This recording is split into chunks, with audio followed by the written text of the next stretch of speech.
Ladies and gentlemen, you're listening to the Game Changer Podcast. Here are your hosts, VictoriBelle and NateFNGreat.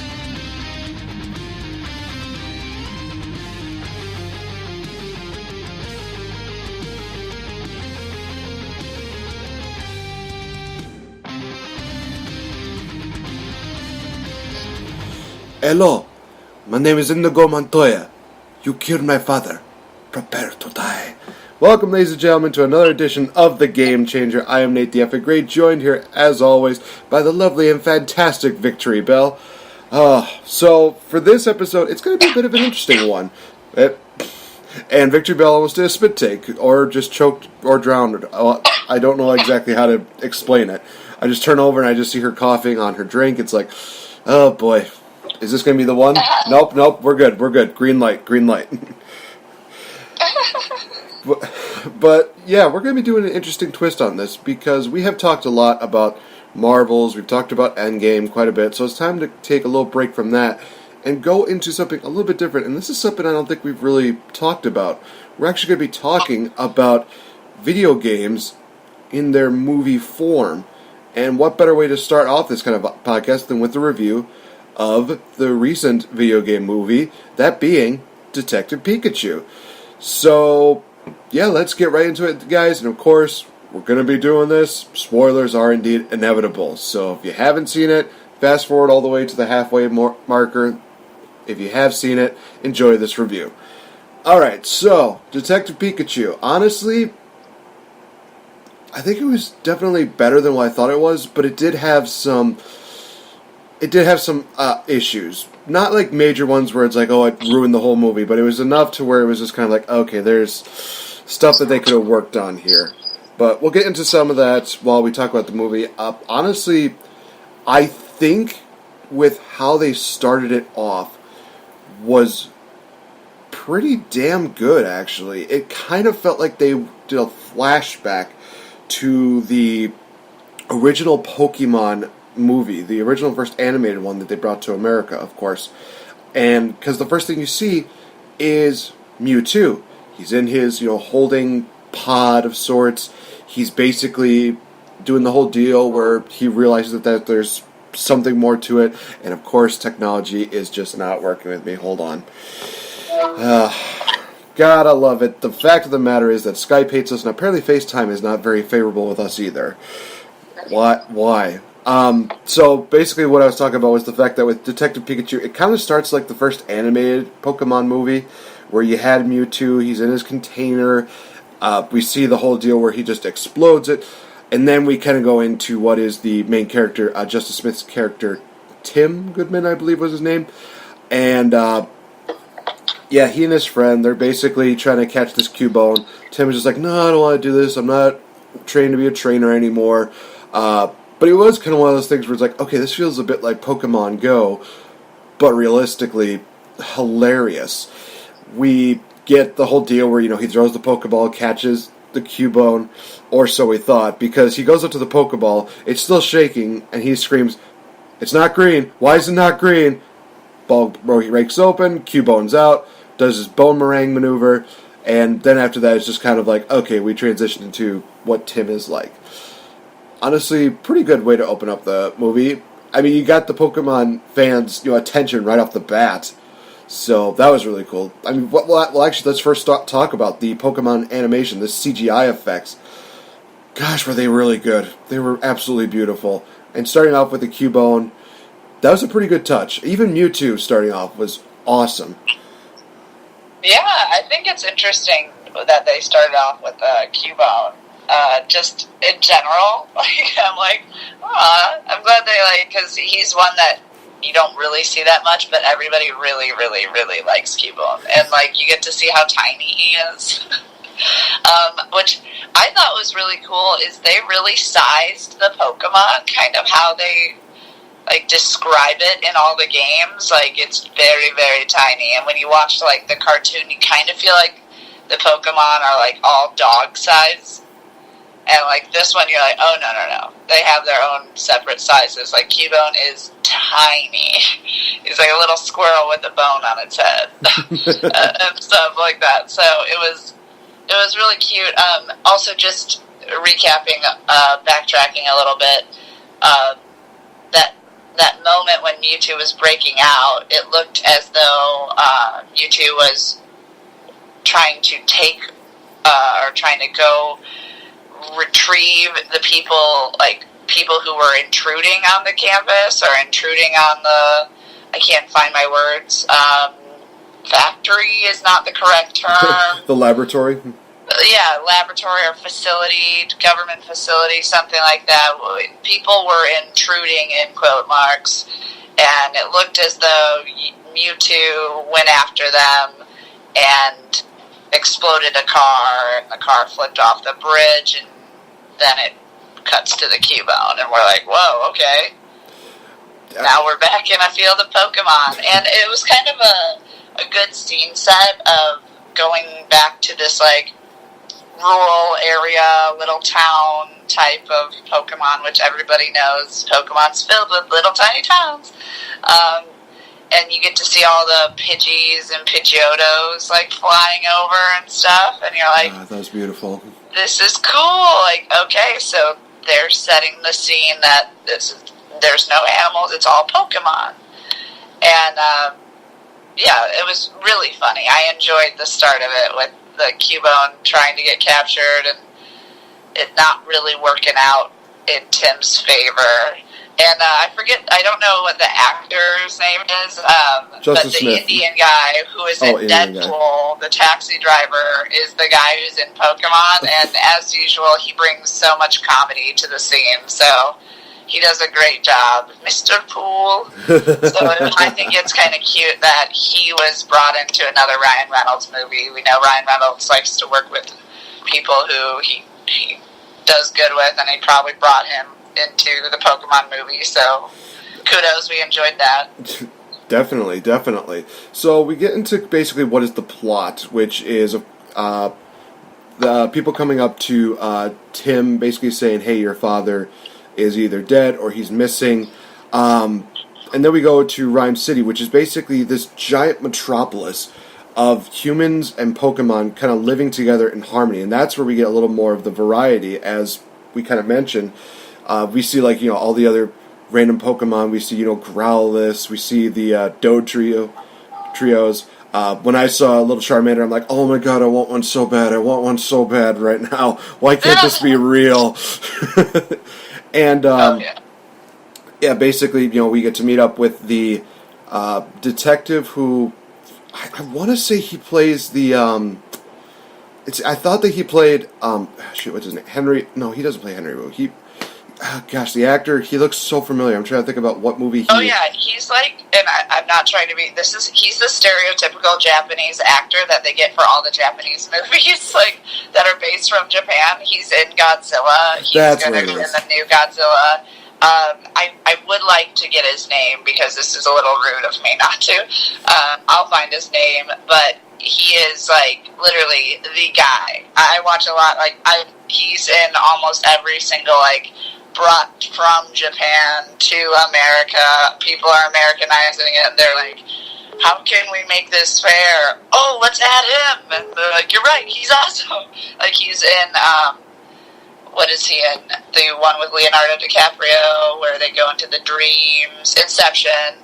And he plays the Japanese guy, and they go back to Japan, and he's there as an old man. And he just really, like, I mean, acting is typecasting, so he is typecasted as the wise Japanese guy, and he is such, and it's amazing. I love him. I always, whenever we see him and hear his voice is, like, iconic to me.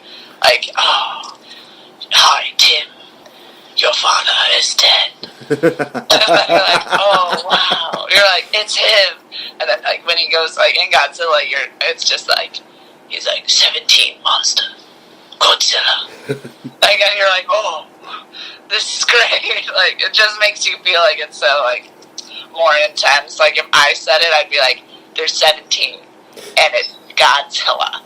And you guys would be like, boo. Like, let's get some real drama in here. he brings like a certain serious tone to it. It's kind of like I could almost compare him to Tim Curry, where he's a comical actor, but he also brings this kind of I guess self-dignified deal where he could still seem proper, but he could still seem hilarious. For this guy, a lot of his stuff is stereotypical, but it's still one of those things where it's like it feels like when he says it, it's something important. It's something that you his name is Ken Watanabe. Ken Watanabe. Shout out to you, Ken. Sound that out. Oh man. So, but yeah, and like you were saying about Rhyme City, that was really cool because I feel like I've heard of that before, Rhyme City, but I could be like mistaken. But in general, it starts off with like a very, I don't want to say like very Pokemon, but it feels very Pokemon because like I feel like every Pokemon game you play or every Pokemon movie, it's like, we're just gonna go, and then it's like, let me explain the whole aspect of town in a video for you. And then it's like, here we go, here's the founder of Rhyme City. This is a great billionaire guy. And he decided he wanted to live in peace with Pokemon. And then he's like, so I discovered a gene that makes Pokemon, or stuff like that. Like, it's just like him, and then like his son is going to take over the company, and it's a huge corporation that feels a little bit like Team Rocket when you're hearing it, and you're like, what? Like, this is a huge, like, he's kind of working with Pokemon, trying to get Pokemon and humans together, but yeah, you kind of get a little bit of a what's going on with this company. I'm not gonna lie, as soon as I kind of saw this video, I was just kind of like, okay, one of these two are going to be the bad guy. I can guarantee it. Right. It's kind of one of those things where it's like, okay, this seems kind of predictable, which is not a problem. I feel like that's kind of what Pokemon does for you. Yeah. Because, like, Team Rocket is the same way. Like, they don't, like, necessarily, like, say that everybody knows Team Rocket is the bad guy. They're like, and Team Rocket's, like, main guy hosts the Pokemon tournaments and stuff. So you're like, wait, what? Right. So I'm just like, wait, what?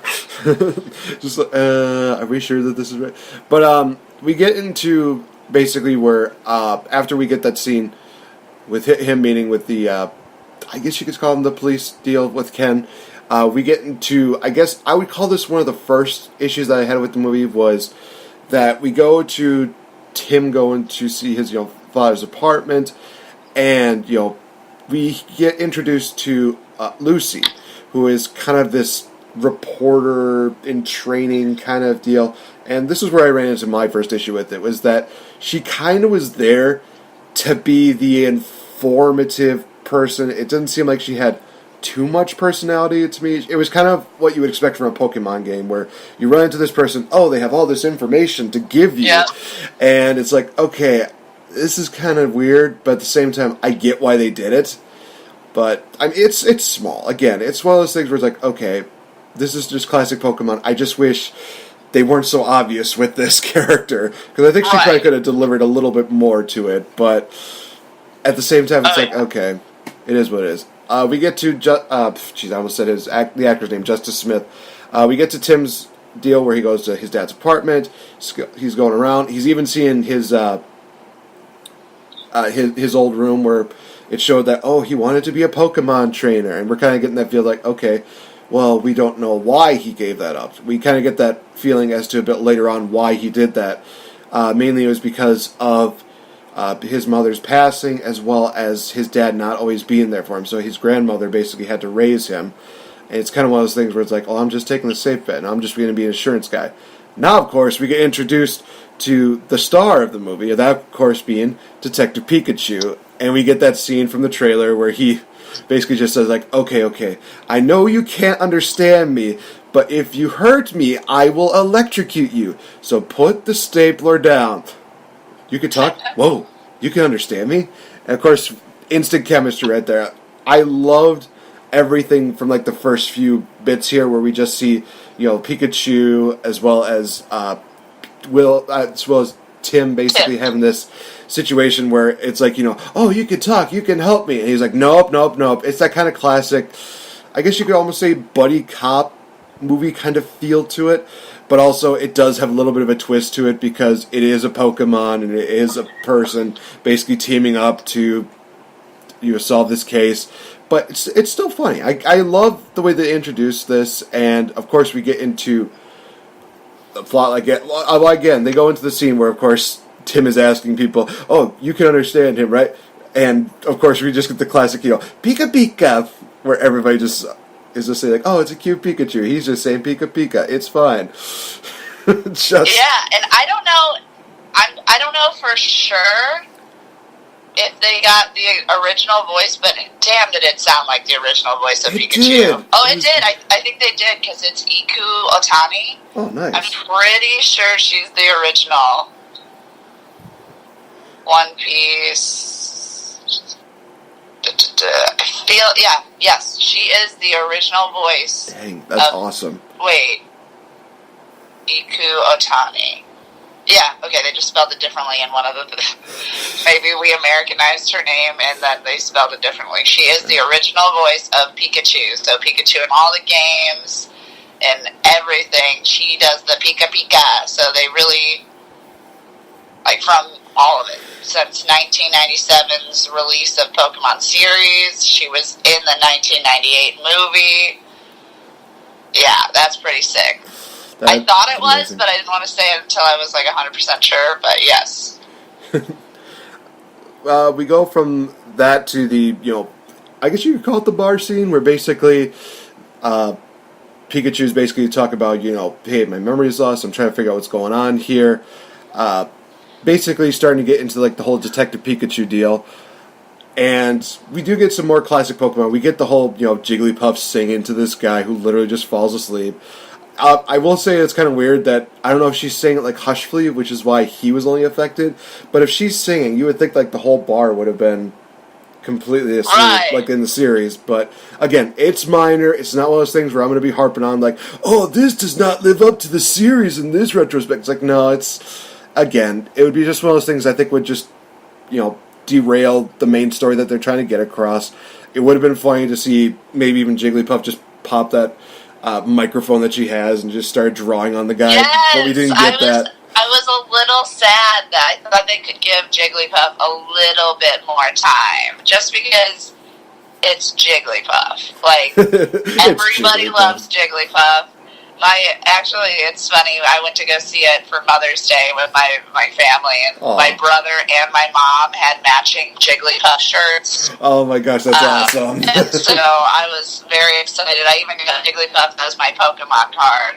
And I was like, oh, am I frozen? No, you're good, you're good. Okay, I'm it looks like I'm frozen, so I'm should I stop talking?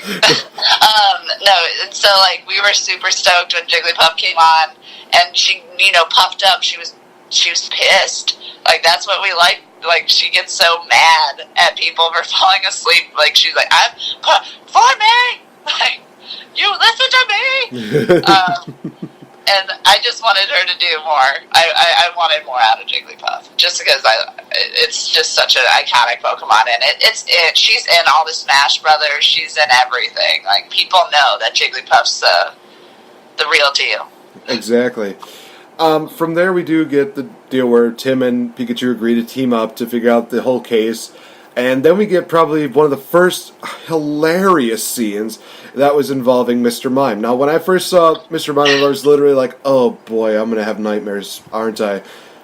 Not at all. It was kind of one of those things where it's okay, this is kind of nice. This is one of those things where he's not too creepy, he's not too over the top, he's just kind of just this mime Pokemon, which of course there are people that don't like mimes, and some people have probably said, oh, Mr. Mime's going to give me nightmares. For me, it's no, he actually was kind of another deal to bring in the comedy. So of course we get the whole deal where he's basically telling Pikachu to shove it, runs into a invisible wall.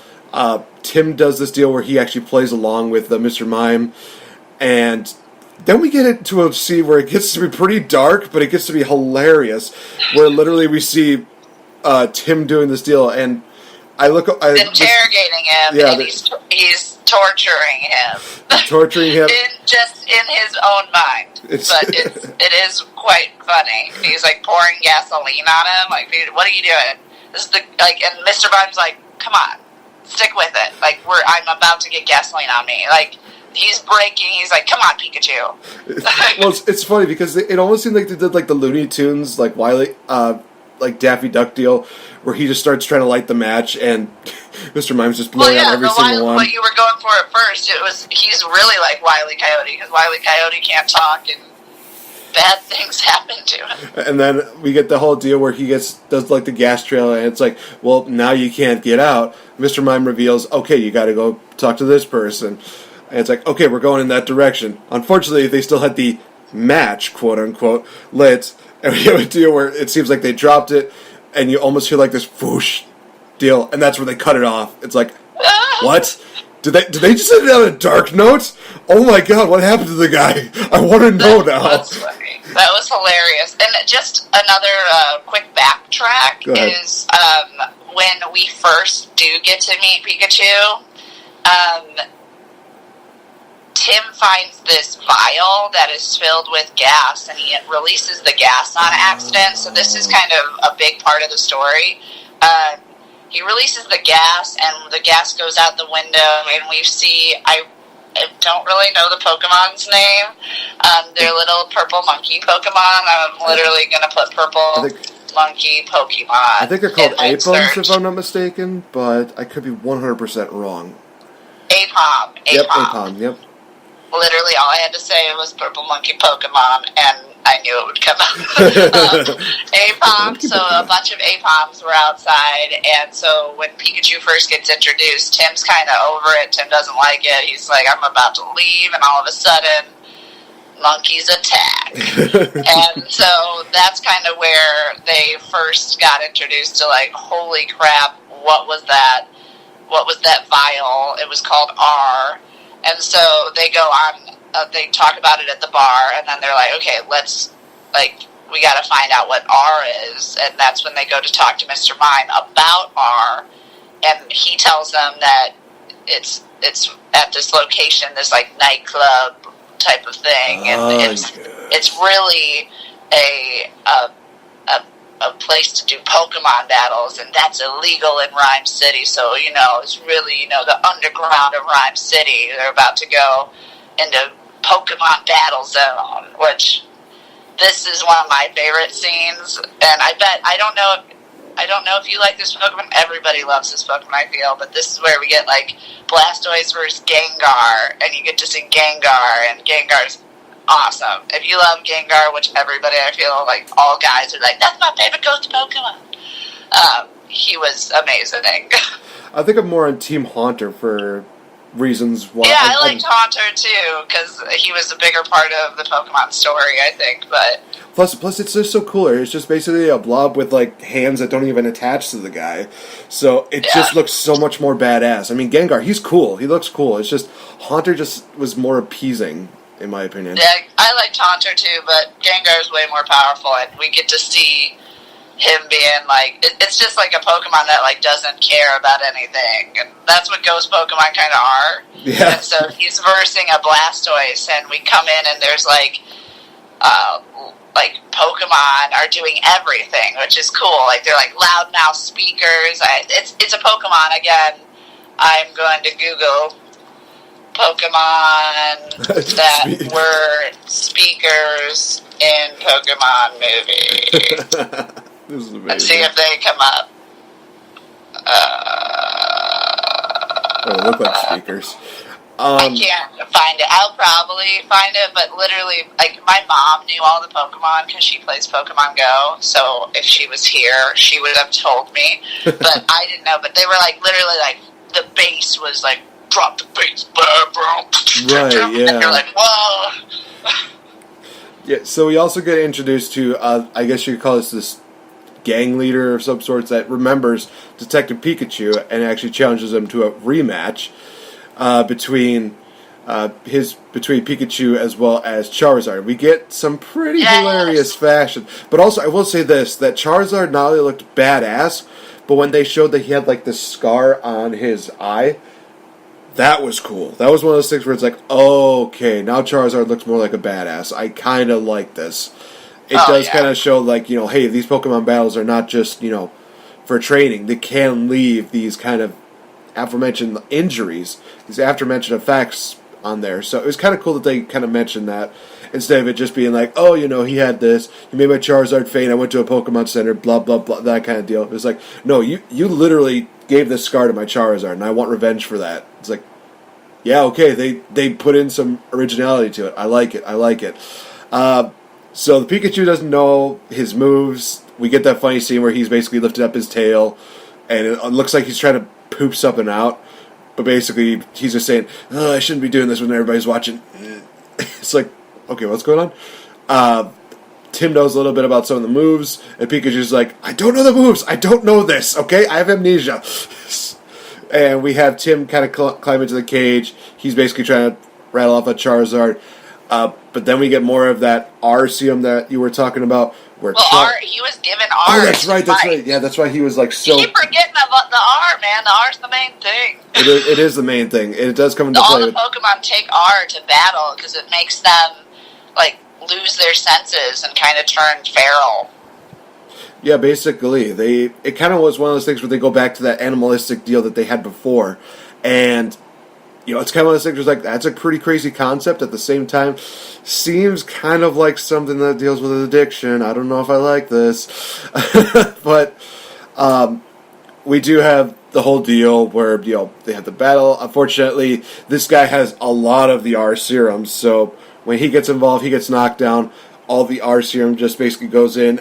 Every Pokemon goes absolutely bananas. Then we kind of get this funny scene where... everybody's going crazy, and they are conveniently next to this dam for some reason. It wasn't a dam. It was the fish tank that they had Magikarp in. Oh yeah, that's right. And there's there's basically this scene where Charizard has a look of like, uh-oh. Tank breaks open, everybody gets a little bit splashed. Thankfully, Charizard's tail does not go out. So that was kind of one of those things where like, is it okay? He's okay. He's probably just... Wait, can I retell that? I'm sorry. By all means. This is one of my favorite parts because it's two dragon Pokemon going at it. So basically, Charizard is really high on this feral gas and is going to probably kill Pikachu and Tim. And with all the loudspeakers and Pokemon all going crazy... they break Magikarp's little tank, and so Magikarp's just, like, the one Pokemon left that is, like, flopping, like, as he does his best attack. And Pikachu's like, wait, I know what to do. And, like, Tim's like, what? He's like, I'll use Magikarp! And he, like, pulls his tail, and he kind of tries to throw him at Charizard, and Charizard is like, are you serious? Like, this is ridiculous. And, like, Tim's like, what are you doing? Magikarp's the worst Pokemon. He's like, no, but he turns into Gyarados. And he's like, he's a Magikarp, though. And they're, like, arguing. And then, basically Charizard kind of hits them again. They're like, oh, no, what's going on? And all of a sudden, da-da-da-da, Magikarp evolves into a ginormous Gyarados, which is, like, the best, like, dragon Pokemon of the water, and he uses Tidal Wave, and that's why they all get knocked out. Oh, so I think that's where you're mistaking it was a dam, but, Gyarados used Tidal Wave, and that's when they were all like, oh, snap. And even Charizard was like, oh, shit. I didn't mean to offend you, bro. Oh, my gosh. Yeah, no, that was one of my favorite parts of the movie. I was like, oh, dang, they got the Gyarados out. And he was huge. Like, this Pokemon was ginormous, and I was like, that's cool how big Gyarados is. Yeah, compared to Charizard, I was really surprised at how big he was. He was, like, double the size of Charizard's, like, height. We're just literally like, oh, wow, that's a big booger. It's almost like that scene from Jurassic Park where there's these raptors, they're pretty formidable size, but then you see the T-Rex just come out of nowhere, just chomping on it, like, okay, now we got a bigger boy in the field. I felt like it had that same feel, where it's like, wow, Charizard's a pretty big guy, then here's Gyarados. Okay, that's a really big boy. Oh, boy. Yeah, Yes. So we get introduced back to Lucy, the woman who basically knows everything. Which I will say this, at least for her character, there's a lot of people that probably would have seen like the main lead woman being like the damsel in distress. She wasn't exactly that. She was just kind of there, like I said, as the more informative person. So she basically talks about all these things that are going on. She shows like video footage, I believe it was, of, oh gosh, I'm trying to remember what it was. I think it was just of I think it was like the CEO as well as the son doing something kind of crazy. Yeah, you kind of, because she's an intern on the news, and the news is run by the owner of, or the creator of Rhyme City and his son who's taking over. You kind of get to see like the tension between them, and the son looks like he's really rude to his dad, and his dad's been researching on Pokemon, as we all kind of know, because he's looking for some sort of cure for himself. But I think we already know this. Yeah. We already know this at the beginning because we know he's sick and he's like trying to find out how to be better. So that kind of is another thing where we're like, oh, I wonder if he was involved with the laboratories, or I wonder if one of them were involved. Like you said, like you're like, one of these guys is the bad guy, and it's almost over obvious that it looks like the son because of how he acts, and he's rude to everybody, rude to Lucy, whom we're supposed to like. So she kind of has an insight in them, and she tells them about the facility that had that explosion on the night of the father, and does she tell them about the informer, and she gives them the information. That's why he goes up and talks to the father.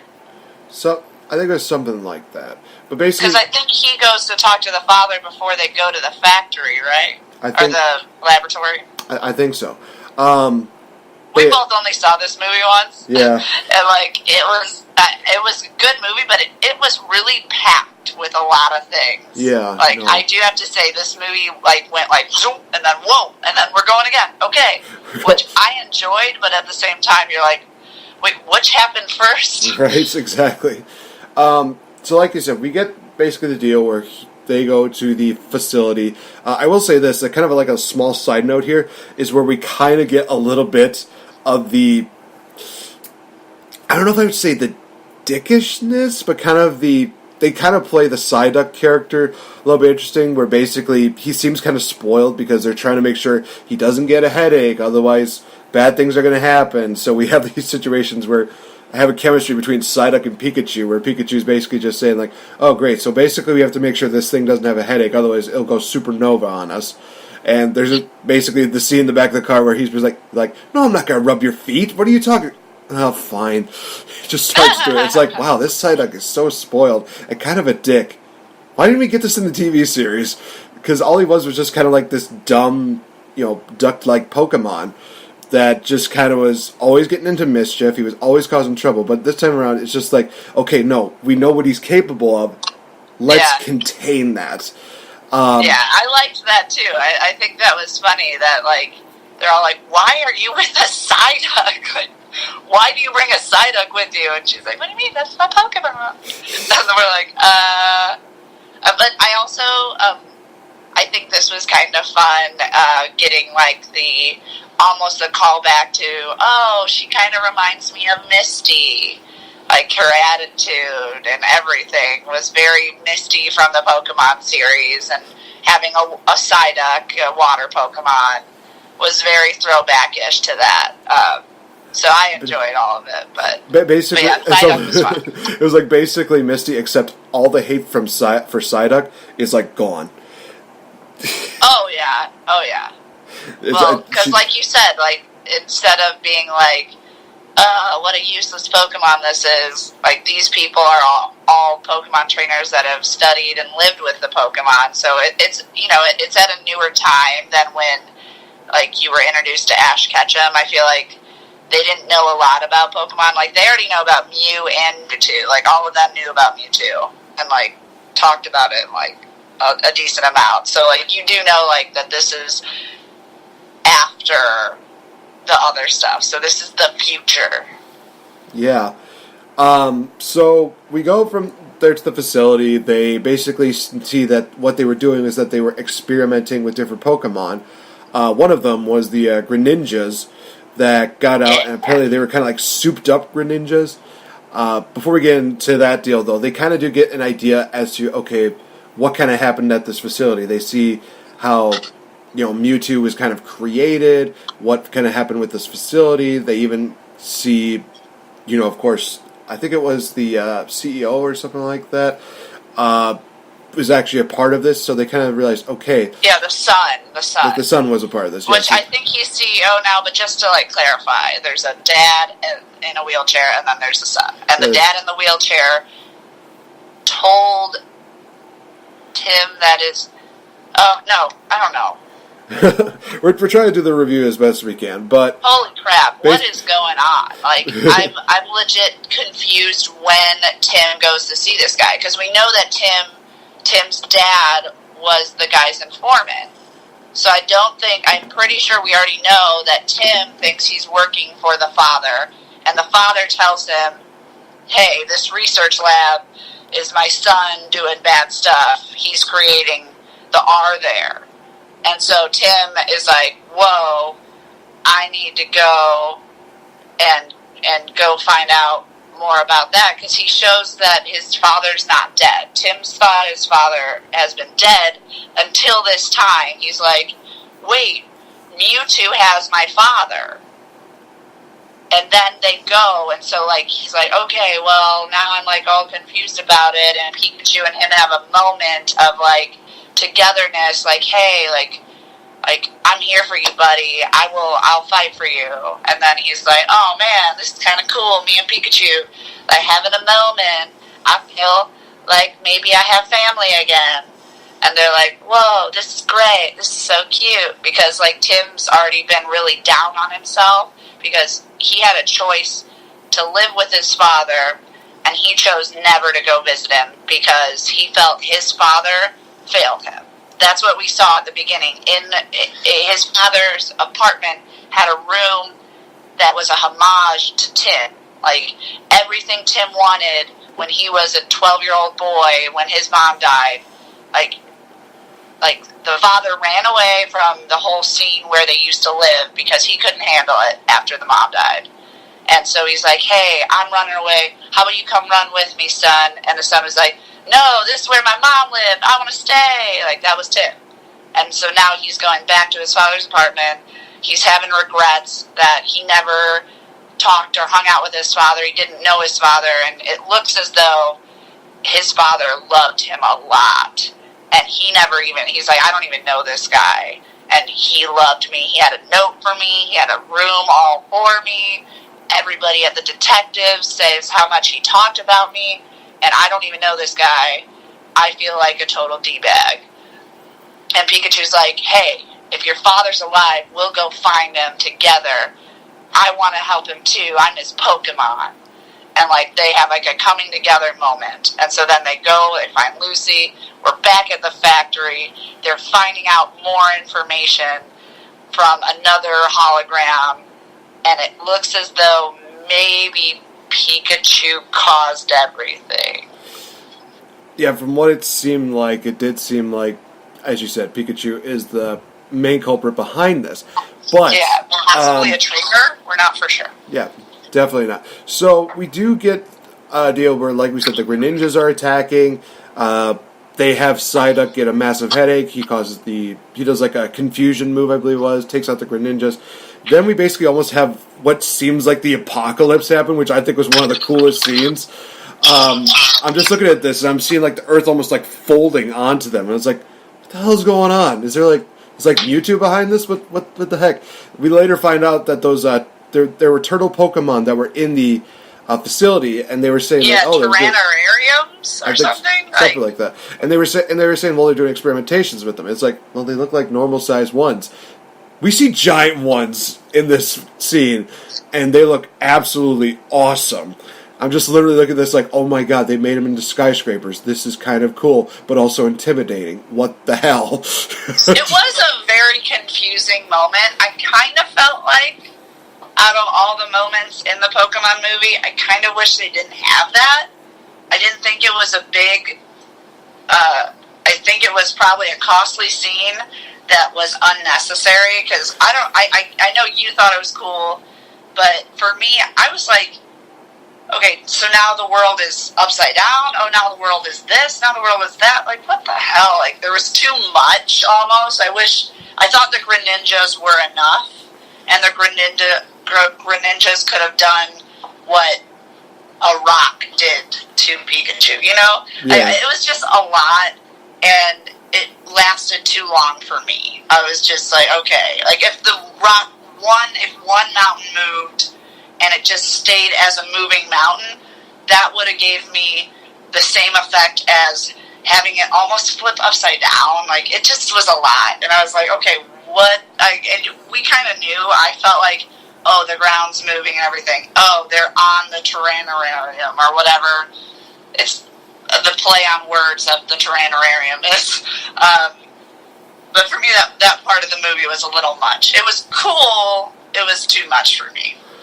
No, I could see your point, and I can agree with that, because for me it was like a cool moment, but if they were to take it out, would that really affect me? It's like, no, not really. It's just one of the things where it's like, oh, it's kind of cool to see this, but I think it was probably just to add a little extra nostalgia and maybe even excite the kids a little bit, so, like you said. I think it was supposed to add extra action, but for me, I liked the action of fighting more than, like, we're in danger, run! Because, in all honesty, let's be real, all the running was really bad. Fair enough, that is fair. Do you remember all the running? Like, every single running, like, they do running a lot, and the running was very, like, okay, we're gonna have CGI things behind you, so don't run too fast, and yada yada. Like, you could tell, like when Tim was getting chased by the monkeys, I already forgot the name that I looked up. A-bomb, there you go. I'm like, and I already forgot the name. He was, like, not really running, because, like, every time he'd have to, like, something was going to happen to him. But, yeah. But again, I enjoyed this movie, but obviously there are things that you're like, come on, guys. So during this whole entire deal, Pikachu gets injured, and you would think the first thing we would decide to do is like, hey, let's go to a Pokemon Center. But I guess there wasn't one within miles, so unfortunately not able to do that. And I think their only means of transportation, it just got wrecked. So yeah. they encounter a Bulbasaur, which I will say this, my co-host Charisma and her daughter saw it, I think also with her boyfriend too. And they call this Pokemon the Cabbage, which, to be fair, it does look like they have a cabbage thing on their back. But it's still one of those things where it's like, they're still adorable. I look at these Bulbasaurs, and, you know, when you see them in the games, they're like, okay, these are kind of cool, these are kind of deal. But then you look at the CGI animation, they make them so beautiful. They actually make them look really adorable. Like, you would want this to be, like, cuddling up on your lap, like a little lap dog. It's just so incredibly adorable. But the Bulbasaurs, they take Pikachu to, like, this area cavern where they basically run off. It's like, okay, well, what's going on here? Enter Mewtwo.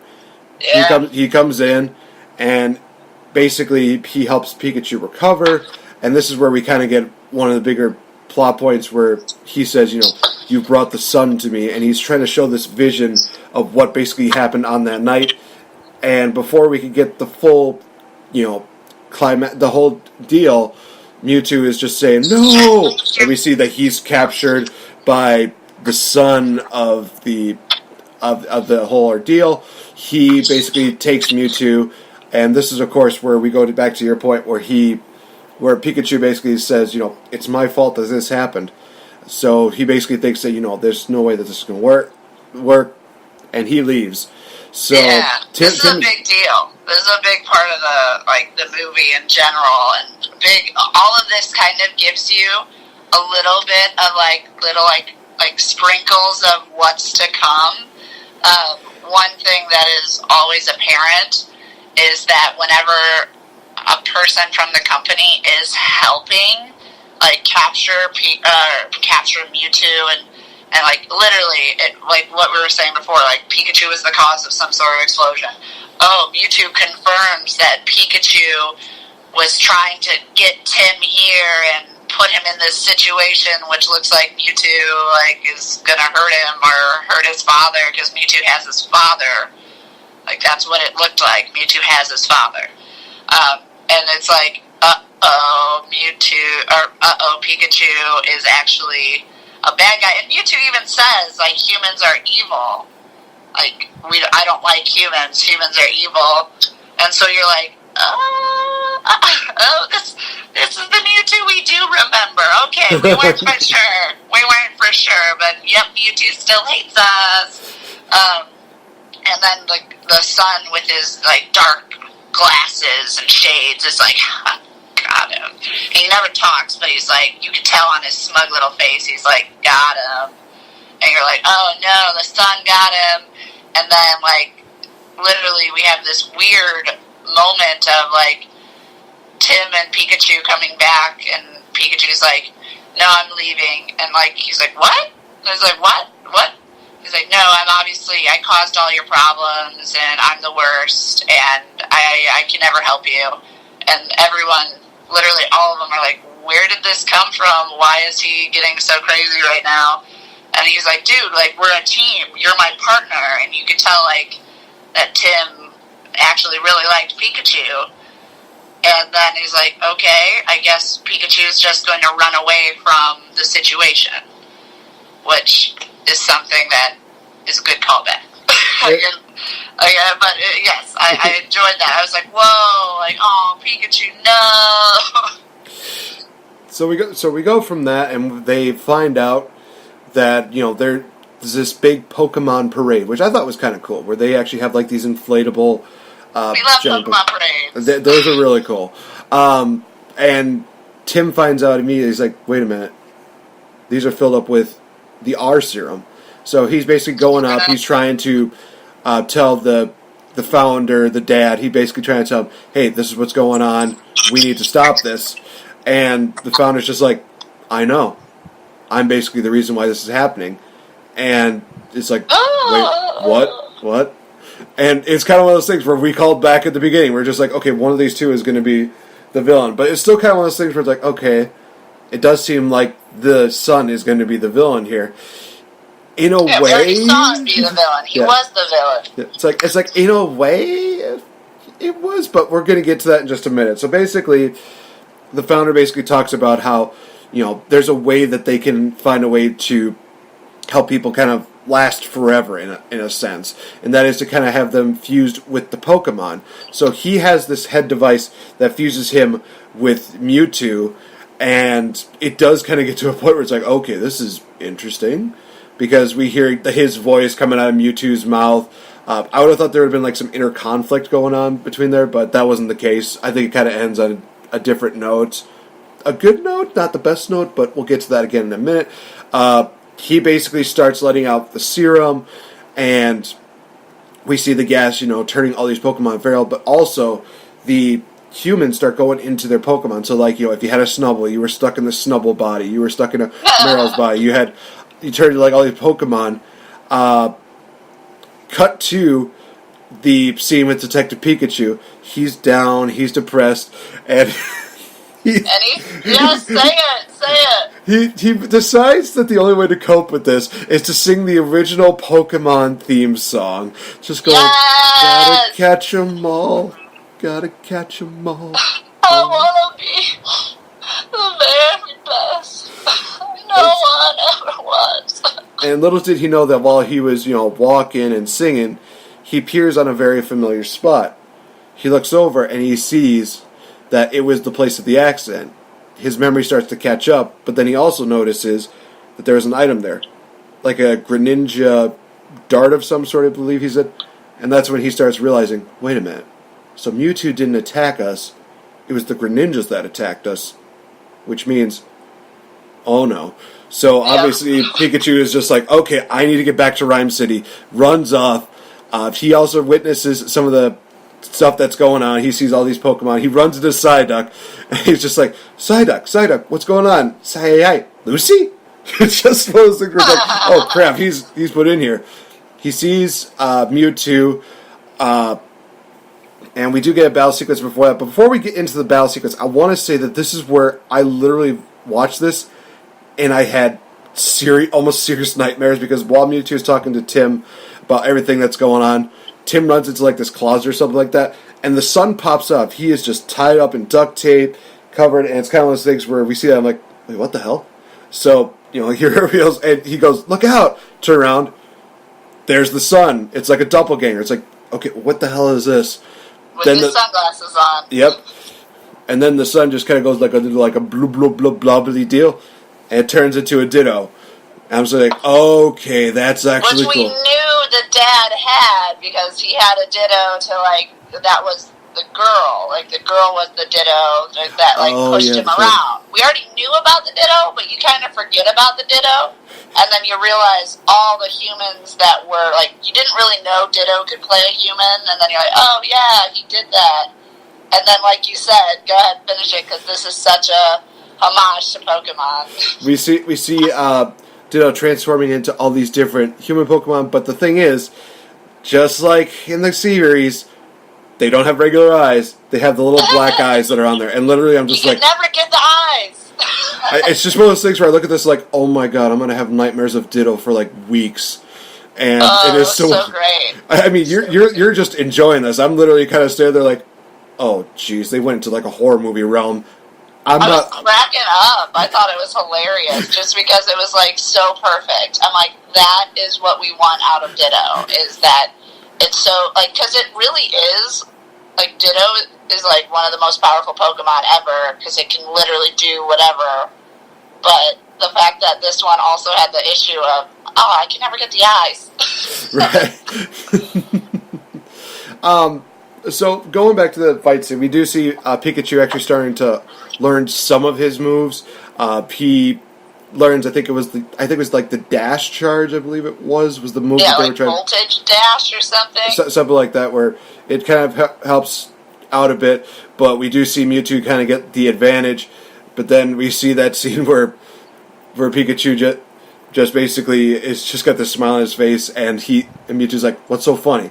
It's like, I didn't do this to attack you. I did this to distract you. And the guy's like, wait, what? Turns around. He sees that his body is right next to Tim, and he's just going, no! Takes the headband off. Mewtwo kind of goes down. Pikachu goes down. Mewtwo's somehow able to, recover. He is able to save Pikachu. And we have, of course, the moment of, yay, they're hugging at the end. They're happy. Goes to Mewtwo. He basically says, I can, fix everything that happened here. Does, I guess, what you could call the recover move. Everybody splits back into their normal forms. All the Pokemon are safe. And we get, him basically going back to what he was saying before. I said that humans were evil, but then I realized that's not always the case.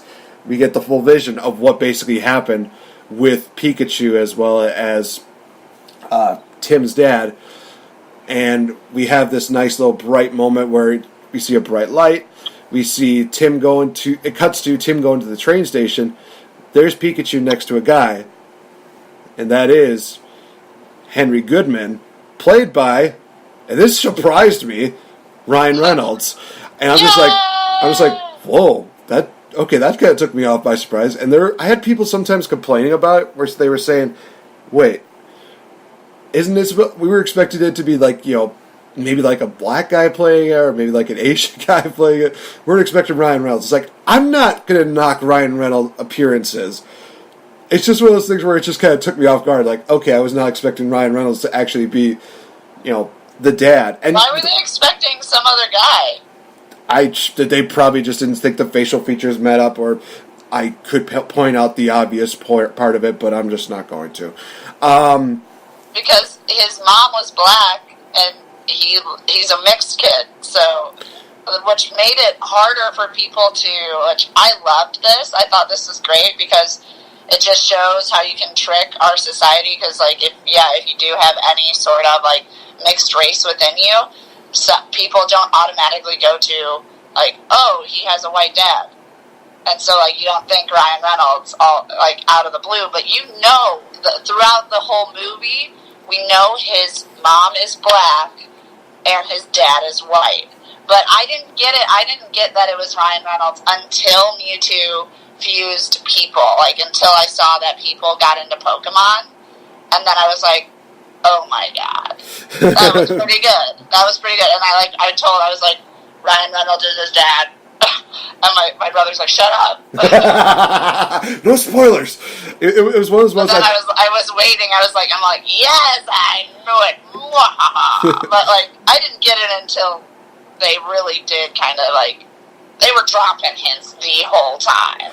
I was just under the impression that maybe Ryan Reynolds only provided the voice. I didn't think that he was going to be the actual dad, but it's not one of those things I'm knocking on.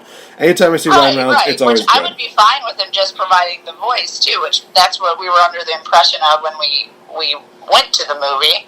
But the fact that the reason the Pikachu could talk was because of this fusion that happened before the whole fusion of everybody was pretty cool. But there's a little bit of a plot holes, because I thought they told us that could only happen if the Pokemon was feral. That's why they used the R.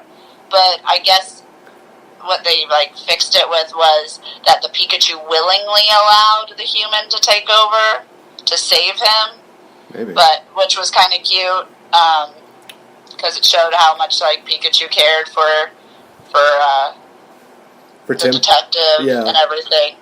Yeah. So basically, the end sequence happens with Harry gives the ticket to Tim, saying safe travels, and Tim's just kind of like, "You think I could stay with you for a while?" And we kind of get a resurgence, a kind of redeal of the fact that hey, they're making up for lost time, and it definitely seems like Harry does want to be in his son's life, which we basically established very, very on. But you're kind of one of those things where it's like, okay, we need to kind of have that kind of confirmation. We get that with this scene here. Tim throws the ticket in the trash, so I guess some hobo is going to be going back to where Tim grew up or something like that. Don't taunt me for that, because it could happen. They basically talk okay, well, what are you going to do? And we hear Tim's like, I don't know, maybe I'll go into the detectiving. And we hear Pikachu just go, Pikachu, and Ryan Reynolds just like, I think somebody's up for that. And that's the end of the movie. That was Detective Pikachu. I said, it was probably the best live adaptation as far as video games go. It does have its flaws. It does have some plot holes. But it's so minor that everything else you watch in this movie is so incredible. The CGI animation is great. Ryan Reynolds being, the comedy deal, but also providing that character in this movie is fantastic. Yeah, Tim and Lucy, they're kind of like the blandish characters. But at the same time, you look at the Pokemon games, there's not really too much, excitement when you look at some of these characters. They're not exactly, spot on, oh, hey, they're always going to have, this kind of energy. It's no, they always felt kind of blandish. So I give it the points that it stayed to that true. But all in all, there was twists and turns going around. We got some great callbacks to so many different Pokemon movies, video game callbacks, series callbacks. Well done. I honestly give this 4 out of 5. I loved everything about this movie. Despite some of the flaws, it turned out to be a pretty damn good movie. Yeah, I agree. I left the movie well, that was good. That was good. And I'm pretty sure it was rated PG. It's definitely for kids, and it was very kid-friendly, very kid-twisty. We could say, it was really trying to lead you there without giving it away. And I really appreciate everything they did, because that's kind of that's what Pokemon does. It doesn't hide that there's something wrong. And for us, and that's why when we were okay, well, one of these guys are the bad guy, and it was this guy seems really bad, you're okay, I guess we'll go with this guy first. And it was a detective movie, so you wanted to be ooh, what's this? Oh, then we're gonna go figure this out and figure that out. I think it was good. I really enjoyed it. I think a lot of people are hoping that this is the start of the Pokemon franchise being live action. I think people want more. I personally want more. I think that they could do a lot with what they just introduced to us. And on the note of the humans in this movie, I thought they did really well. They weren't too much.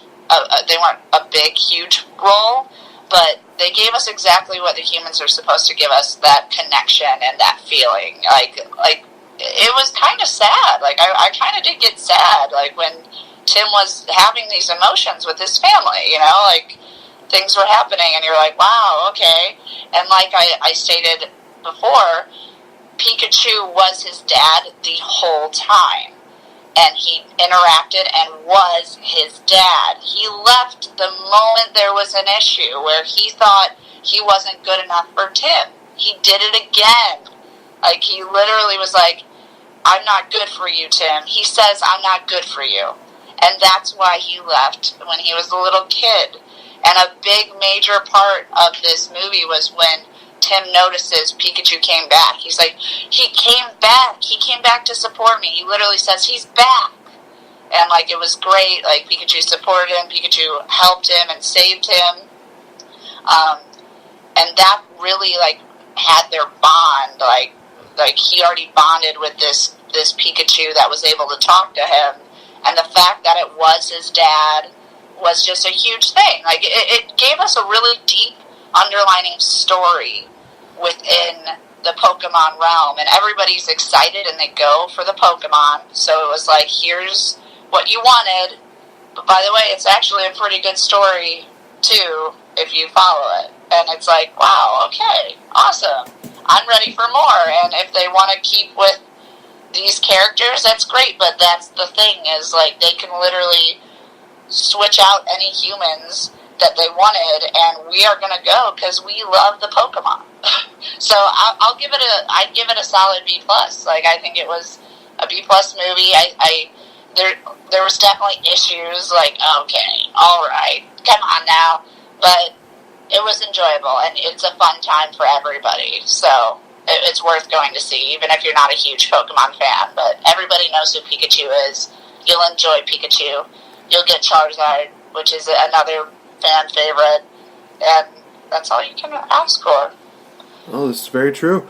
Guys, we're going to take a little quick commercial break, and when we come back, we're going to be discussing a couple of these movies that are very much related, and some that have, been successful, some that have been meh, and there's even some that may have just been really damn good. And also, guys, we definitely want to talk about a certain trailer that got released this past week, because honestly, it's got me a little bit hyped. So stay tuned, guys. We will be right back. Hi, I'm NateFNGreat. You know what's really fun, you guys, is just spending some time creating wrestling moments, whether it's being in the crowd, cutting promos, or just really kind of beating each other up with a chair or a trash can. Well, let's just say that there's a safer way to doing that without using an actual chair or a trash can. Go over to Great Minds Revolution Incorporated. My buddy Kurt has actually created a very safe and fun way to be a wrestling fan without the necessary lawsuits of basically beating each other up with real stuff. He has an inflatable chair that is really fun to just whack around, and it could also double as a little floaty for a pool. He also has the inflatable trash can, which, you guys, is really awesome because let's say maybe you don't want to use it for wrestling matches. You could use it at your barbecue, your next big tailgate party, whatever you could think of. Great Minds Revolution, Inc. They do a great job on making wrestling fun again. Proud friends of the...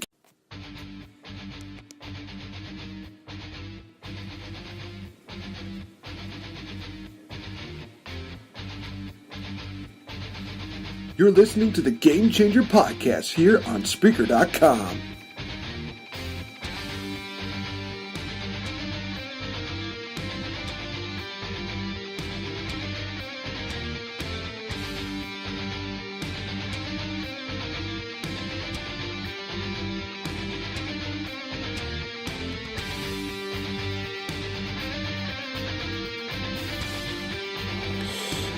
Alright guys, welcome back to the Game Changer, of course, on Spreaker.com, as well as on Spotify, iHeartRadio, and YouTube, and the SoundCloud. So, with NateFNGreat, here with VicTori Belle, talk about some of these movies that have indeed been based on video games, and like I said, some of them, they're going to be good. Some of them are probably going to be like, meh, and then there's others that are going to be like, wow, why did they even make this deal? One of the main ones has indeed been Resident Evil. Unfortunately, didn't get a chance to really watch that, so I can't have much of an opinion on this. But some of the movies that I can give an opinion on, first one up here, Assassin's Creed. When I saw that this movie was going to be made, I was legitimately excited. I love the Assassin's Creed games. My favorite is still Black Flag. I've also loved Assassin's Creed Syndicate. They're just very well done games. They basically do incorporate these missions. They also incorporate a lot of story to it. And it just makes for a lot of really compelling, sequences in the games. So when we heard that there was a movie coming out, it's like, okay, we're going to get a lot of these in a live action deal. Now, for me, and I'm sure for a lot of people, we're on the 50-50 basis when it comes to this movie. Because here's the thing. While it does still have these great graphics, and we still get those moments where the guy goes in and he's basically the assassin, it's really cool to see these moments. But the problem is that their biggest flaw is something that makes the Assassin's Creed games that much more cooler, is that they don't they focus too much on the real world situation. When you put in the real world situation, it definitely does take away from that. In the Assassin's Creed games, you look at it and you just absolutely are just mesmerized. You are absolutely embraced by it. You love it. It's just absolutely insane how much of it is done. But the thing, like I said, that really kind of hurts it is the fact that they focus too much on the real world deal and they decided to, twist it up. Yes, they have that in the Assassin's Creed games, but they focus more on what is the strong suit, and that is indeed the Assassin's Creed deal. So that is kind of one of those things where it's like a wishy-washy 50-50. Another movie that came out actually a few years ago, it was actually in 2004, 2005, recently saw this movie, the movie Doom. Now, obviously I saw it on TV, I couldn't get it rented. It's a rated R movie, but obviously in the TV deal, it's syndicated, it's obviously brought down a little bit. It's like PG-13 probably. You definitely could tell this deal. And to be honest, I've never played the Doom games, and from what I've heard from people, they hated this movie. And even one of the main characters, one of the actors, The Rock, even admits that when it comes down to this movie, it's something where it's a no-can-do situation. It's something that you definitely do not want to do. Because here's the thing. From what I've heard, this was basically supposed to be like space hell. This was supposed to be something where you have these demonic creatures that are basically trying to kill you at every which way. The problem is they focus too much on the story, and it's so complicated that it takes away from so much. And you combine that with a very lackluster final battle where apparently The Rock turns out to be the villain, and they have a deal where, yep, he's infected, but he's barely turning. It's so dumb, because basically what happens at the end, and I know nobody cares about this, they throw The Rock into the teleportation deal. The guy, main character, he grabs it, throws the grenade in, and then it blows up like the Ark that he was a part of. I guess that place is definitely gone. Where it excels is like the first 5-10 minutes up until the main title comes out, and some of the action scenes are pretty good, but then they also pull a hardcore Henry deal in which they have the guy in like a first-person perspective just shooting up these aliens. And there's one scene where it's really stupid because he basically turns around, there's this creature just like, hey, how's it going? He's just standing there. Boom, shoot him. There's no point in that. It was so stupid. It's one of those things where, like you said, builds up really good at the beginning, but then after the title sequence comes in, it's like, I don't care about these characters. I really don't care about these scenes. This is so stupid. It just turned out to be a major bomb. And they've even admitted that this was a box office bomb because it did not even come close to the budget that it had. And, even Rock nowadays, he even makes jokes about that. He did it at a Hall of Fame deal where he was saying like, oh, there's like this deal going on in the Middle East where they're basically doing this torture deal, and they're having them watch these copies of the DVD The Marine. And yes, this was a seed planted for him and John Cena. And he looks over at John Cena, he smiles, he's like, hey dude, it's okay, I made Dune, don't worry about it. And of course everybody gets a good laugh about it. Yeah, Doom was one of those examples where it's like, wow, this is just so bad. I literally remember messaging my co-host, and I said to her, okay, I'm already like a half hour in, I'm so bored. And the advice that she gave me was, okay, when you reach the hour marker, if it's still boring, just shut it off. And it was around the 1 hour marker where it started picking up again. And it's like, okay, maybe it's not that bad now. And I even said, hey, hour marker, it's starting to pick up. And I remember the exact text was, that's good, I think. Just a giant question mark on there. I mean, you didn't put it in there, but it was definitely one of those things where it was implied. It was like, I think, maybe? Yes. But yeah, Doom I was definitely like, that sucks that you had to wait that long. All of that, just, damn it. But alright, so I've gotten a chance to talk a couple of gaming-based movies. So, VictoriBelle, what are some movies that, you thought were either really good or were just kind of like meh, or just flat out? I would like to talk about the ones that I didn't necessarily hate. Obviously, there's been video game movies for quite some time now, and I think that's one thing that you said at the beginning, or at the beginning kind of this section / end of the Pikachu review, is you're like, this I think is one of the first big winners of video game movies actually being good and translating well to film.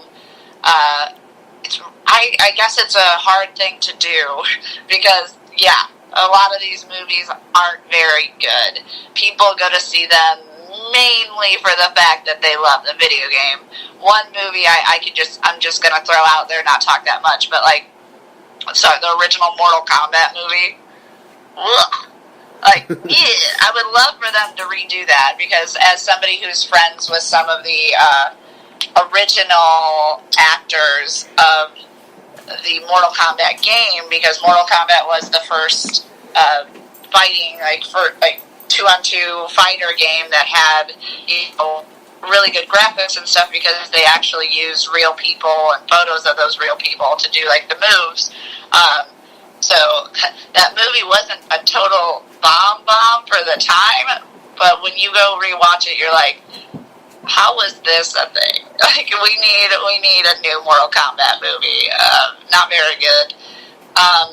But entertaining for the time. I feel like it's kind of like a bad Indiana Jones.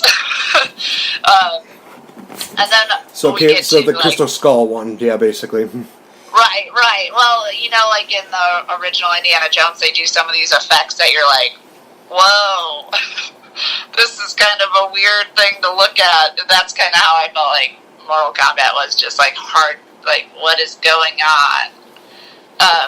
But then we jump up and we go to the Tomb Raiders, and I don't know, I haven't seen the new Tomb Raider, but the ones with Angelina Jolie, I really wanted to because I liked Angelina Jolie, but holy crap, were they bad.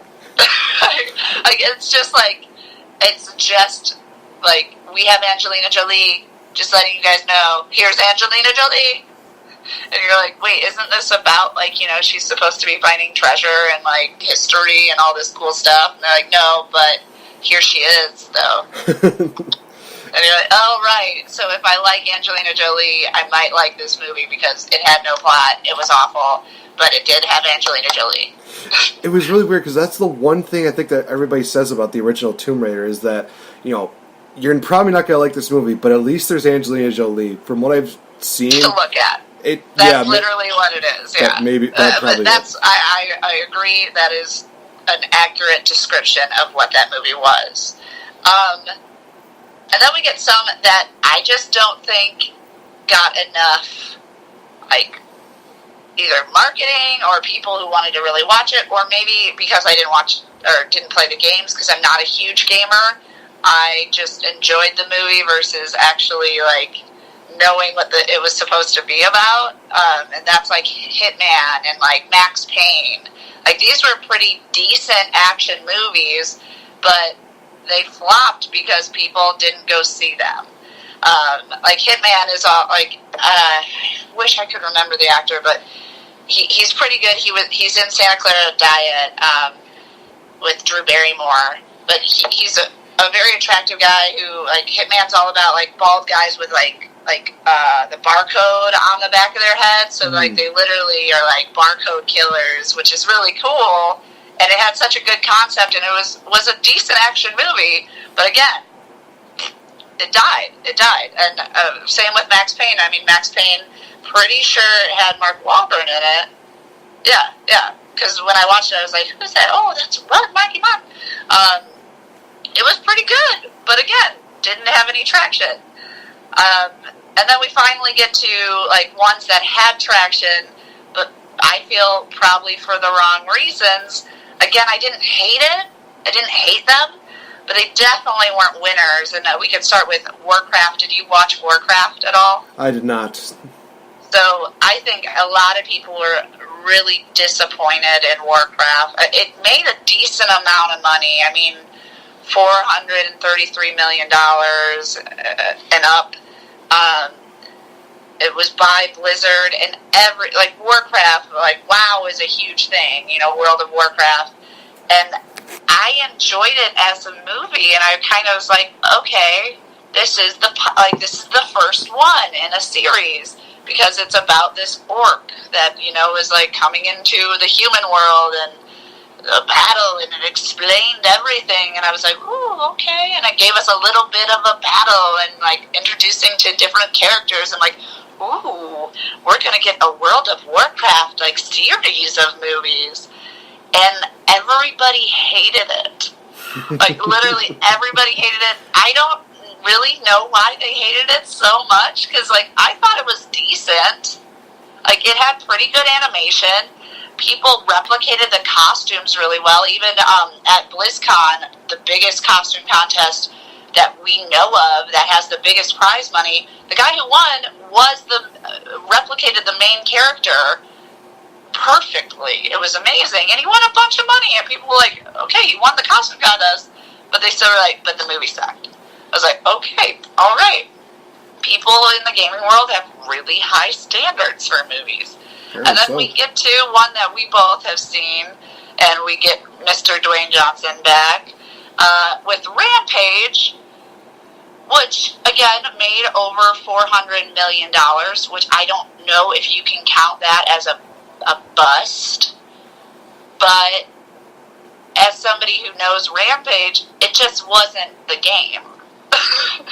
So maybe I didn't know Warcraft, and that's why people didn't like it. Is because it wasn't what the game is.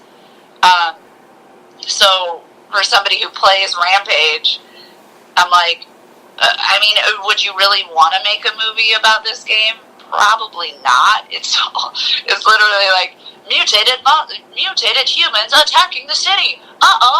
It's basically like Godzilla, but with little monsters that we wanted to make, and it's a fun game, and it, you know, has girls with big boobies screaming.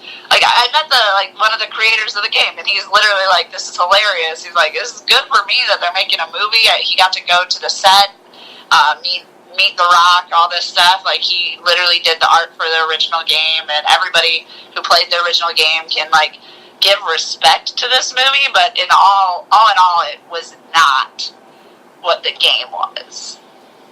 That's fair. Yeah, like I said, I kind of enjoyed it just because of, you know, they had the good action sequences. I liked that they had these kind of side characters. Like, some people might say, like, no, it's a Dwayne The Rock Johnson movie. It's like, it's not. It really isn't. It's not one of those movies that I would say, oh, it's full-on focused on Dwayne Johnson. Like, no, he just kind of is there as, like, a supporter to this CGI monkey. Some people might disagree. But, you know, you also have like, a supporting character. You had Negan from The Walking Dead appear in this. My God, was that awesome. I mean, he had some of the most comical, but also some of the most serious moments in the movie. And I thought that he wasn't, like, overplayed. He was just kind of there to just kind of add a little more, I guess, structure to the story in a weird way. But But yeah, in all honesty, I enjoyed Rampage. Now, does it give justice to the game? I can't say that. I've never played Rampage, but you have, so you can definitely say, does it give it justice?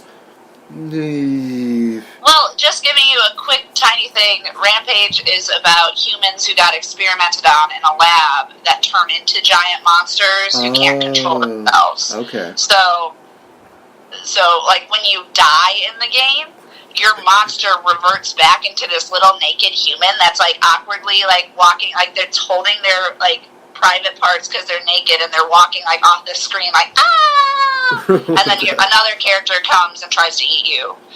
That's kind of what everybody does. Like, when someone dies, I'm like, I'm going to eat you before you come back. And then they're like, no! Run, little dead character, run! My brother always eats me. Oh God, don't do that. Like, he eats my character. Sorry. I literally want. I need the Archer deal here, where he's like, phrasing. Just. That's funny. That is funny. I'm sorry. It was just one of those things where it's like, wow. But yeah, so that's the only reason. Like, that's my only critique of the movie, and the actual like producer and artist of the game, who was there. He said, I enjoy this movie. I think it's cool. I love that they are bringing my characters in a different light. But yeah, it's not my game. Which is fine, but he supported the movie fully. He was very happy about it. Obviously, it was getting him business again. Like, he was at a Comic-Con. That's where I met him. And, like, he was signed a poster. I have a giant poster of Rampage. It's beautiful. I really enjoyed the game. I think it could have been more fun if they did it according to that, because could you imagine, like, having the actual characters, like, they're more like werewolf beasts then, because they're, like, humans that turn into these giant creatures, and they're all very humanoid in the game, so they're all, like, standing upright and muscles. They were all very much like George. So George, in the movie, was the most, like, realistic to the game, like, because he was more intelligent, and he had kind of a humanoid type of emotion and stuff, whereas in Lizzie was definitely just a giant alligator, which was cool, but, like, you're like, okay, that's not Lizzie at all.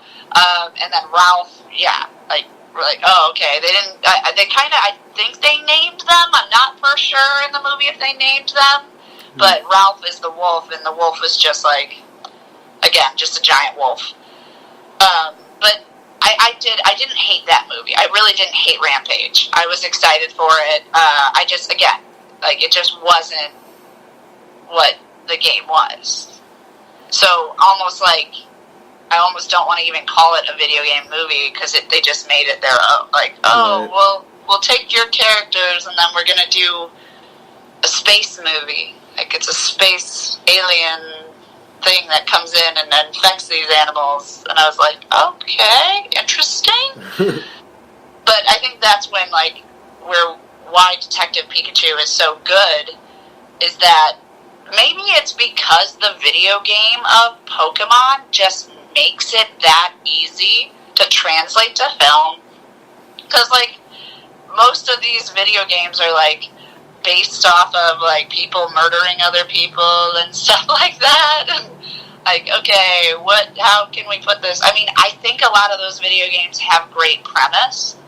I think that it could be, because, like, if you watch the video game, which I think most people who play video games, they have movies within the video game that you watch, right? Mm-hmm. Like, this is where I get the story explained. And you sit there and you watch a video for 5 minutes, and you're like, wow, that makes me want to play this game for 20-some hours. Like, they obviously have something there. I just don't know why it's so hard to translate onto film. Maybe it's just not supported by the right people, but, man, Nintendo got it so right with this Detective Pikachu. Like, they literally did the game in the movie. Like you said, you're like, this is like Pokemon Go right here. With the Pokeball, like, wiggling and waiting to turn blue. Like, come on, did it turn? And then, like, uh-oh, the Pokemon comes out. Like, we're like, oh no, you gotta throw another Pokeball. Instead, he's like, run! The Cubone's coming! The The Cubones Cubone, are which is invading. the size of my coffee mug, is coming after you, run! But you saw that bone meringue, and it is devastating. It was probably big, yeah. sucks. It was like, uh-oh. But yeah, I think that's where we got really excited about Detective Pikachu, is because they made the characters perfectly. I think that was one of the biggest pluses, where when we talked about all the other games, like we kind of said, like, that wasn't, like, that was cool, but that wasn't the character. Like in Rampage, that was, none of those were the characters. Mm-hmm. Where in Pokemon, we were both of us were like, that's a lick-a-tongue. Like, it literally has a huge tongue and just licks the crap out of him. Like, that's a Charizard, that's a Gyarados. Like, this is so cool. All the characters in the movie are exactly what we wanted. So I think maybe that's the reason the other ones haven't prevailed. I couldn't talk about Warcraft anymore because, like, to me, I thought that's what orcs were. They looked just like the Warcraft characters, in my opinion, of what I've seen, but maybe just the game didn't come across. And I guess that's where if we go to the future, which the next big game movie that everybody's talking about is, Sonic the Hedgehog. Yay. Yeah, I've already made my statements about this, and I know people are saying, give it a chance, give it a chance. It's like, there's some movies that I'll look at and be like, okay, this doesn't look good, but I'll at least give it a chance. Like, I already explained. Aladdin, first trailer, not into it. Then as soon as the more trailers kind of came out, it's like, okay, I'm actually going to give it a fair chance. It actually seems like it's going to be a good movie. How about the one that came out in Detective Pikachu? Oh, the first one? No, the trailer for Aladdin that was in the Detective Pikachu. I literally was like, I can't wait for this movie now. Yep, nope. I think I've seen that trailer quite a few times, but yeah, I do agree with you. It is one of those trailers where it's like, okay, I'm really enjoying this. I'm kind of liking this. We're seeing that, Will Smith's sense of humor kind of come in, where he basically has that scene where it's like, go make your move, and Aladdin's like, no, I'm not going to do it. I'll do it at my own time. And Will Smith's just like, really? Pushes him back. Pushes him back. That really? was great. I'm very excited for Aladdin. It's going to be happening next week, you guys, so definitely get your tickets because it looks to be awesome. All right, so speaking of trailers, let's talk about the trailer that got released this week for Maleficent 2. Angelina Jolie's back. She's back as Maleficent, the perfect typecasting for this movie. As soon as I saw this trailer, my mind was immediately blown, like, wow, this is kind of got a little bit more of a darker, edgier side that I was not expecting to happen. And it definitely feels a bit like a Game of Thrones type of feel to it. And it's not at all bad. That's not a bad thing at all. It's just one of those things where I look at it and it's like, okay, you got Maleficent. You don't really focus too much on Aurora. I think she was only appeared once in that trailer. I think that was it. But they was mainly the conflict between Maleficent's kingdom and the kingdom that she's kind of battling. And it seems like there's a lot more action sequences, which says to you that basically they're going in a darker direction with this character. I kind of like it. It kind of does feel like the Maleficent of old, which I was kind of thinking, well, if this first one, it doesn't feel like the same Maleficent. Now I'm looking at the second one, it's like, now we're getting that Maleficent. I want to see this. This looks pretty damn awesome. Yeah, I 110% agree with you. I think that was our main issues with the first movie, was like, wait, what? Why did you make her the good guy? This is two-side every story shit. Right.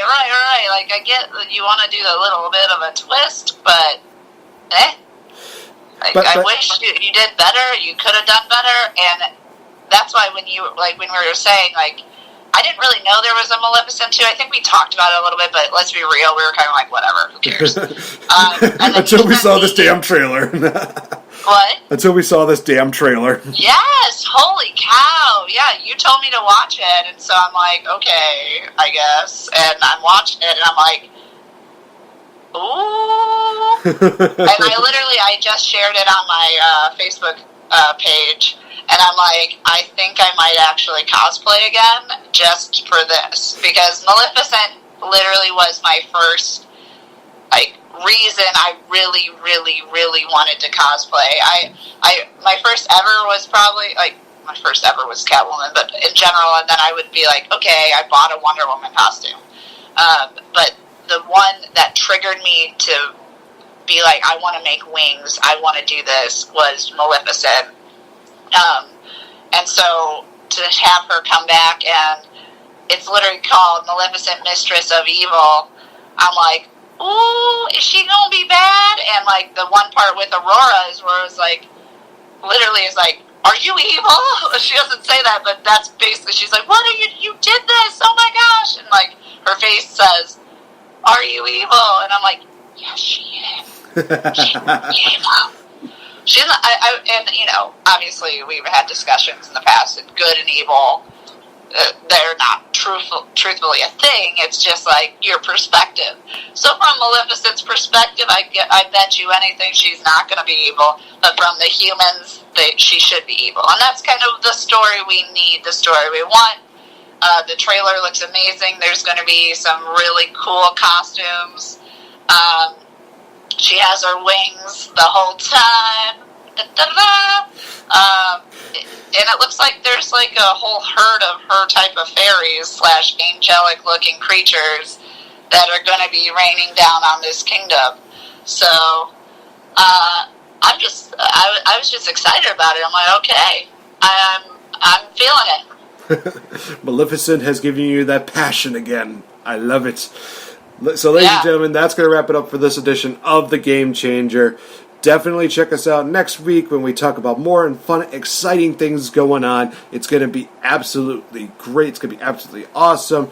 So definitely check out Victory Belle on her Facebook fan page. You never know. She might be bringing up some more cosplay. She might be bringing up some more modeling deals. In honesty, definitely check it out no matter what. I don't have a catchy hashtag this time around, and I'm going to make that a thing. Every single show that we do, I'm just going to have a hashtag for you that I think we need to do. Again, guys, if you want to see her do like the nerdy gimmick deal, do hashtag NerdyTori, because I'm one of those people that would love to see it happen. I saw people giving some likes to this, so I'm not the only one that would like to see this kind of nerdy side of you come out in kind of like a modeling gig. So any chance we probably could see that? Yeah, actually, the photographer I've been working with up here in Chicago, she is a Columbia grad, so I've been kind of on hold with her because she's been graduating from college and all that. So I've been like, hey, let's stop having a good time. You focus on what you need to focus. She's a Shelby Photography on Facebook, which I've tagged her in a few of my most recent photo shoots. And so she's amazing. She's doing really good. She's actually getting some work in Chicago now. So we're going to keep working on her portfolio and my own portfolio. Probably coming in June, I'll start be doing more photography stuff with her. We've been focusing on a lot, and obviously, it's May 16th. That's not far away. But it's just been on hold because of graduation and, a lot of stuff with both of us in May that just can't seem to make time for really fun photo shoots. And that's what those photo shoots are. They're just for fun for both of us, doing our things, what we do best. So I really appreciate all of her time. Shelby is amazing, and congrats on graduation, congrats on getting married, and I'm excited to work with her again, probably coming in June. Dang. She's got everything. Congratulations, Shelby. Shout out to you. All right, guys, so we're going to wrap up this edition. Like I said, check us out on our Facebook fan pages. Check us out on Instagram, on Twitter, on YouTube, on iHeartRadio, Spotify, Spreaker.com, among so many other great listening formats, you guys. So for Victory Belle, I've been NateFNGreat. We're here to change the game one day at a time. Talk to you later. Bye-bye.